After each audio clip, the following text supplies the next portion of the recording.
y la Municipalidad Provincial de Calca, a través de la Subgerencia de Turismo y Artesanía, promueve la promoción y difusión de la zona arqueológica de Huchuicosco, ubicado a 5 kilómetros al sur de Calca, Cacyacahuana, cuyo nombre en quechua hace referencia al lugar desde donde se mira el trueno, ubicado en la planicie del tercio superior de la montaña denominada Cacya, Trueno.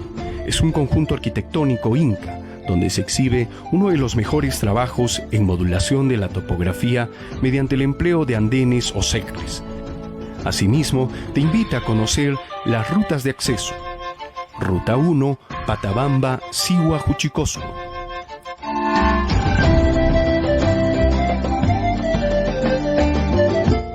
Con presencia del personal de la Municipalidad de Calca, agentes turísticos, influencers y personal de la Dirección Desconcentrada de Cultura Cusco Sede Calca, se realizó la visita a la zona arqueológica de Huchuicosco.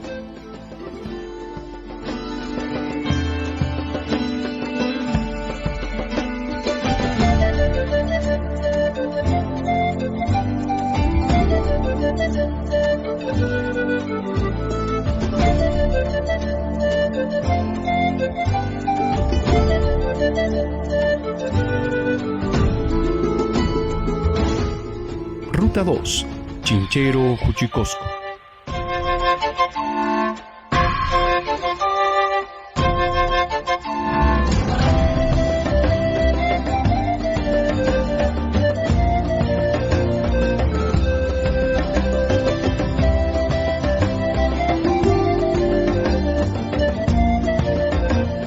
Ruta 3, Calca, Huchuicosco.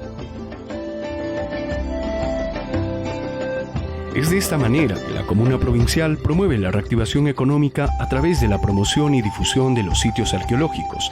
Asimismo, se invita a toda la población calqueña, turistas nacionales y extranjeros, a visitar estos hermosos lugares.